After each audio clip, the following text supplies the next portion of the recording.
Este é um trabalho apresentado para a disciplina Teorias e Práticas de Ensino e Aprendizagem, do Programa de Pós-Graduação em Educação Profissional e Tecnológica, PROFEPT, do Instituto Federal de Educação, Ciência e Tecnologia do Rio Grande do Norte, Campus Mossoró. Participaram desse trabalho os discentes Miriane Rebouças, Chayonda Leal, Girlane Nunes e Tiago de Lima. Nesse trabalho, falaremos sobre a abordagem sociocultural. A nossa fonte é o livro Ensino, as abordagens do processo, de Maria da Graça Nicolete Mizukami. A abordagem sociocultural tem como principal inspirador Paulo Freire. Essa abordagem surge em um contexto pós-Segunda Guerra Mundial e se liga à problemática da democratização da cultura.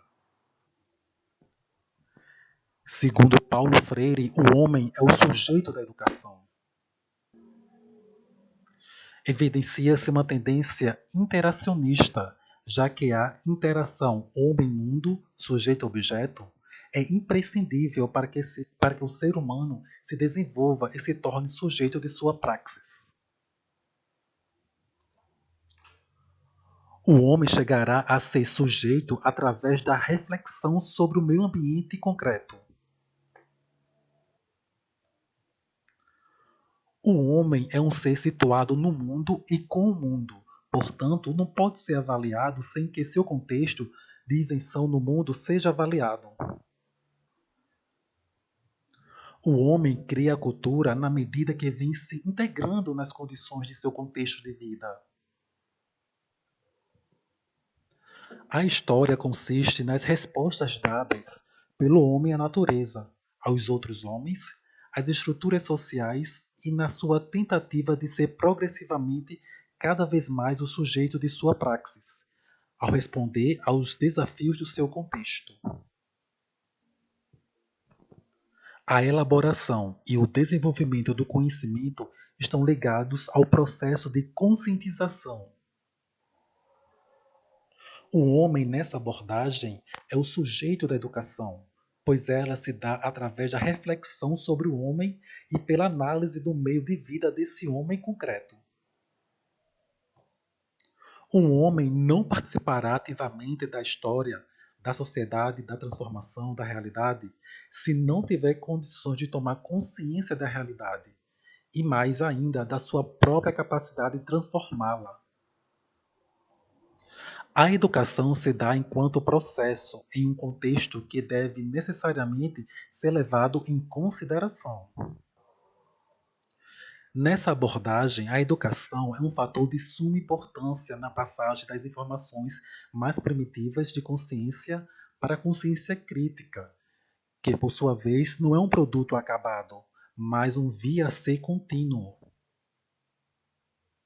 No que se refere à escola, de acordo com a perspectiva freiriana, a educação ela assume um caráter amplo, não sendo restrita à escola em si e nem a um processo de educação formal. E caso a escola seja considerada, ela deve ser vista e estabelecida como um espaço de crescimento mútuo, tanto do professor quanto do aluno nesse processo de conscientização. Ou seja, a escola ela deve ser aquele espaço que irá contribuir com o fortalecimento do pensamento crítico tanto do educador quanto do educando. Paulo Freire, ele também falava que o ensino ele não deve se restringir apenas à sala de aula, porque ele também considerava a importância dos espaços informais nesse processo formativo dos indivíduos. E ao fazer uma alusão à pedagogia da autonomia, em que Paulo Freire ele diz que o ensino exige respeito aos saberes dos educandos, ele traz um questionamento para os professores, em que ele diz: por que não discutir com os alunos sobre os descasos dos governos? Por que não discutir com os alunos sobre a ética embutida nas classes? Por que não discutir com os alunos sobre as situações do cotidiano que lhes colocam muito mais diante da morte do que diante da vida? Ou seja, o que é que a gente pode perceber? É que o ensino, na perspectiva de Paulo Freire, ele não estava restrito apenas à sala de aula, que Paulo Freire considerava de fato as experiências sociais de cada indivíduo como uma forma de contribuir com essa emancipação do sujeito. Aqui também temos que a escola ela é uma instituição que existe em um contexto histórico de uma determinada sociedade e que para que a escola seja compreendida é preciso que se entenda o poder que se constituiu naquela sociedade e a serviço de quem aquele poder está trabalhando, porque a escola ela é de fato um reflexo da sua sociedade.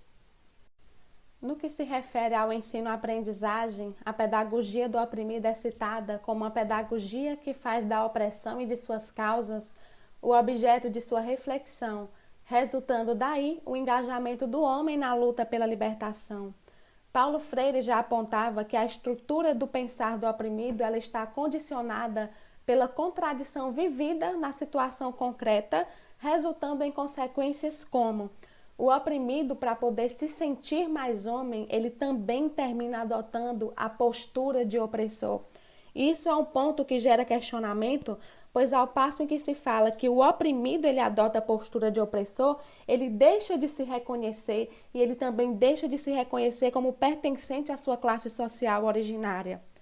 Já que nesse aspecto em que fala sobre a atitude fatalista, o oprimido ele está nessa condição e também adota a postura de opressor. E isso é muito mais fruto de uma situação histórica e também social do que traço essencial da forma de ser de um povo. Já no que se refere à autodesvalia, o que é que acontece nesse aspecto? Os oprimidos, eles encontram na figura do opressor uma espécie de atração, uma vontade irresistível de ser igual, mas devemos lembrar que essa percepção ela está bastante alienada. Quanto à submissão do oprimido, o comportamento do oprimido ele passa a se situar dentro daquilo que é exigido pelos opressores, ou seja, a consciência do oprimido ela passa a ser uma consciência hospedeira da consciência do opressor. E que devemos ressaltar que em uma situação de ensino-aprendizagem, ela deve procurar exatamente superar essa relação que existe entre opressor e oprimido. Mas de qual forma? Exatamente quando o indivíduo ele se reconhece criticamente como oprimido, se engajando na prática libertadora, onde o diálogo ele tem esse papel fundamental na percepção da realidade opressora. Também quando o indivíduo ele adota uma postura de luta no intuito de transformar a realidade que o torna oprimido e no intuito também de transformar a situação concreta que gera opressão. A verdadeira educação para Paulo Freire é uma educação problematizadora, em que ela vai auxiliar nessa suspensão da relação que existe entre o opressor e o oprimido.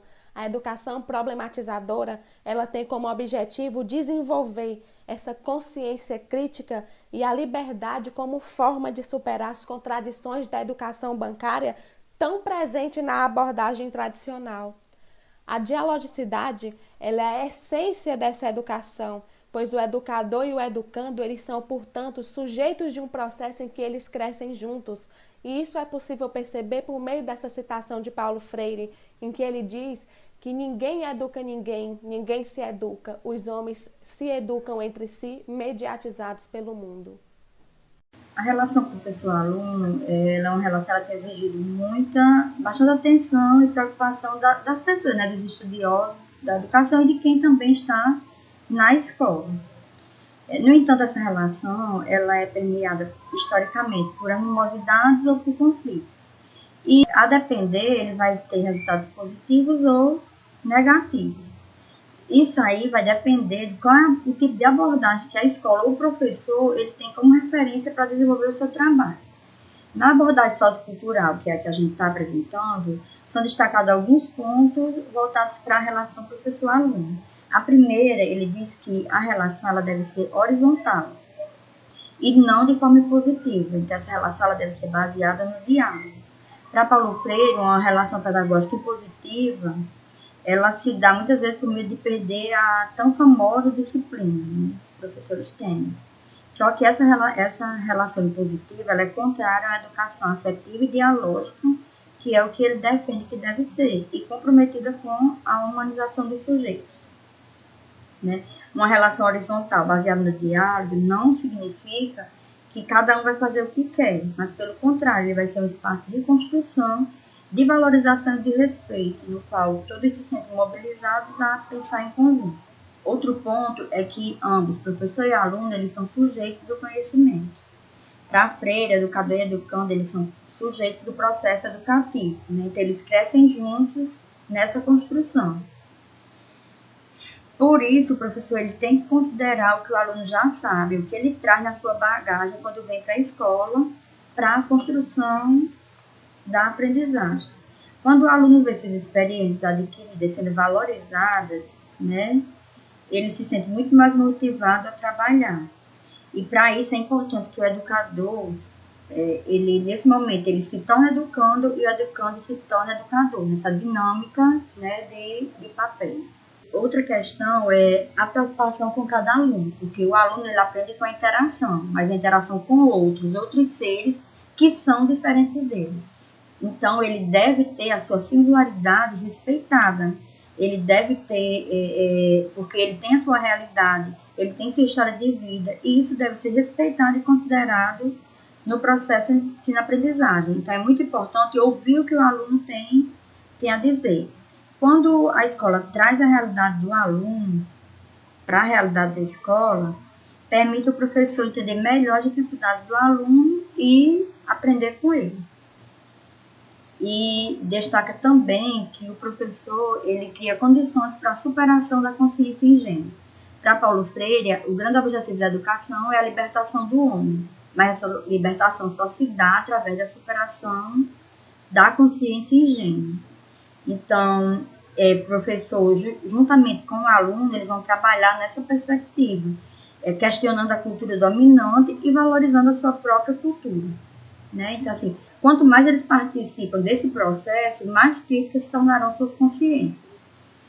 Assim como quanto mais o professor compreender a dimensão do diálogo, mais os alunos vão se sentir mobilizados para transformar a sua realidade. Oi, pessoal! Dando continuidade à apresentação, iremos discutir agora um pouco sobre a metodologia e avaliação na abordagem sociocultural. Inicialmente, é importante frisar que a metodologia reflete bastante como Paulo Freire aborda a educação. Nesse ponto, há destaque para o famoso método de alfabetização desenvolvido por ele, no qual podemos ter uma ideia dos aspectos que são considerados essenciais nesse processo. Primeiro, deve ser trabalhado a palavra e seus significados. Na sequência, busca-se o sentido social dos temas geradores. Então, é feita uma substituição da visão mágica, carregada por esses alunos, para uma visão crítica. A palavra, ela sempre irá envolver ação e reflexão, o que potencializa o educando partir para a transformação de sua realidade. Ressalta-se que a metodologia ela propõe e estimula a inserção do aluno no seu contexto social e político, despertando tanto a cidadania quanto a transformação de sua realidade.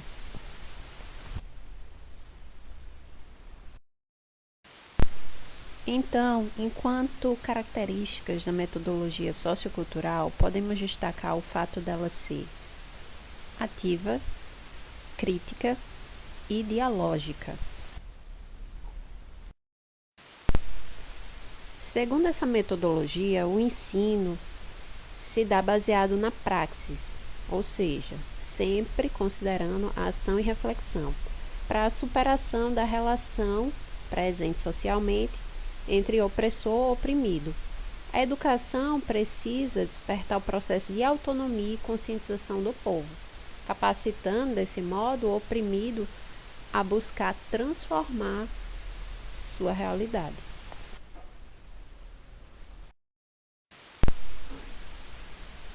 O último aspecto a ser apresentado é o da avaliação. Na abordagem sociocultural, o processo de avaliação ele ocorre por meio da autoavaliação e ou da avaliação mútua, tanto de alunos quanto de professores. A lógica aqui é que os educandos e os educadores tenham noção, entendam, saibam quais são os seus progressos e as suas dificuldades. Então, considerando esse aspecto, todo aquele processo formal envolvendo provas, envolvendo os exames, passa a não fazer mais sentido nessa abordagem sociocultural.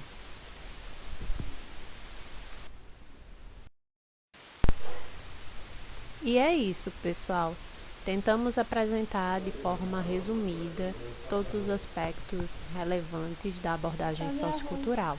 Agradecemos demais as visualizações de vocês. Se vocês gostaram, curtam, comentem, compartilhem, se inscrevam aqui no nosso canal. E até nossa próxima apresentação, em que traremos o Prezi e discutiremos um pouquinho com vocês. Um abraço.